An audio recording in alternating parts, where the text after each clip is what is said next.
Welcome to another Epic Ethics story, part of the Daniels Fund Ethics Initiative Elementary School program. As you listen to the story, consider the 4 awesome questions, inspired by the Rotary 4-way test. Is it true? Is it fair? Will it build friendships and community? Will it be helpful to those involved? Stay with us after the story for some thought-provoking discussion questions.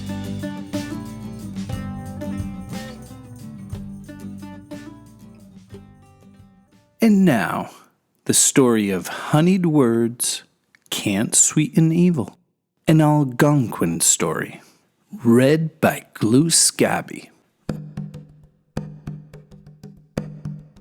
If you ever make your way far enough north and far enough east on what was once known as the giant right claw of Turtle Island, close your eyes and follow the thick scent of the rich Atlantic seaboard towards the marshlands that still harbor a wildlife that is both chilling and serene. Once in the marsh, stand like big blue heron and look down at your reflection in the water. You may just see his black crested head staring back at you. Whether you do or don't see him, know that he is there. Close your eyes then and listen, the way Blue Heron once did, to 2 little white weasels coming down along the river's edge. They were mother and son. When they saw Blue Heron, they stopped to look. "What a beautiful big bird person," said the son. "He is called Blue Heron. He carries his head high," replied his mother. "Yes, mother, he is as tall as a tree. Were I so tall, I could carry you across this swift river." To Blue Heron, these words were as sweet as the river was swift. And though he liked the sound of others saying that he was big, he made himself small. Bending over, oh so gently, he whispered to the 2 weasels. "Do you see that old tree lying yonder in the stream? Like a bridge over troubled water, I will lay myself down and put my bill deep into the mud bank on the other side. You 2 run across the tree, then use my body as a bridge. I will help you across to the other side." Without any weaseling around, the 2 white weasels ran quickly across the log and onto Blue Heron. In no time, they were safe and dry on the other side. With a curtsy and a trill, they thanked Blue Heron, vowing to let all wood creatures know what a fine big brother bird Blue Heron was. Then they scurried off into the ceaseless play all weasels ever since have celebrated, no matter which side of the river they are on.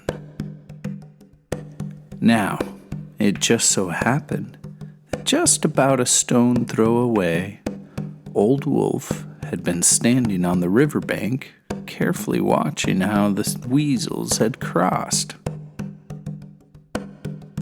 "Oh, how I've longed to feast on all that awaits me on the other side of this river. I am old, and my bones ache from the years I waited for the drought that never came. Today I will see the other side." When Blue Heron had collected himself into his silently stoic hunting pose, Wolf said to him, "Hey, Big Blue, your secret is no secret to me, you know. Yes, my bones are old, but my wit remains intact. Lie down in the water, you big blue bridge. It's time for Uncle Wolf to get to the other side. Blue Heron was aghast. He didn't like being called a bridge. Somehow, Old Wolf quickly realized his foolish lack of cord and decided to honey up his words. Oh, Blue Heron, big and strong, your body is the finest of bridges. Will you please carry this dusty old pelt sack of bones across these swift waters? I will be a feather. You be the boulder that allows me to see the other side. Blue Heron smiled like a wolf and said, Dearest old wolf, get on my back. I will carry you to the other side. Wolf grinned from ear to ear, thinking how easily he had tricked Blue Heron. He jumped on the big bird's back, and Heron went into the rushing river. When he got to the middle, he stopped. Friend Wolf, said Blue Heron, sadly, your wit is not as sharp as my revenge. My body can only carry you halfway. You must now find another heron to carry you the rest of the way. And with a thrifty twist of his body, Heron was freed of Wolf and his honeyed words. The water ran swiftly as it always has and always will, but no heron came. So where did Old Wolf go with his false honeyed words and dull wit? To the bottom of the river, like a sack of stones, sank the bones of old feathered-brained honeyed word wolf.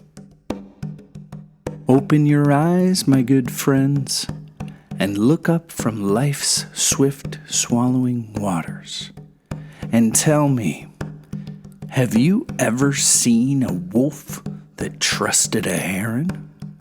Or a heron swayed by a wolf's honeyed words? Discussion questions. When do you have to speak kindly and use honeyed words?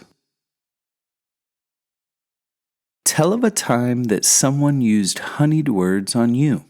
Did they use true honeyed words or false honeyed words intending to trick you? Which of the 4 awesome questions did Blue Heron have to consider when listening to Old Wolf's request? How would you have responded if you were Blue Heron? How can you tell when someone is using false honeyed words with you? When have you trusted someone only to be let down?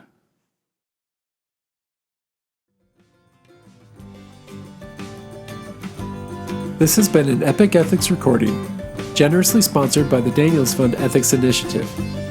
We'd also like to thank Colorado Rotary District 5450 for your service above self and support of peaceful schools. For more information about the Epic Ethics program, or to bring this program to your elementary school, contact us at www.epicethics.org.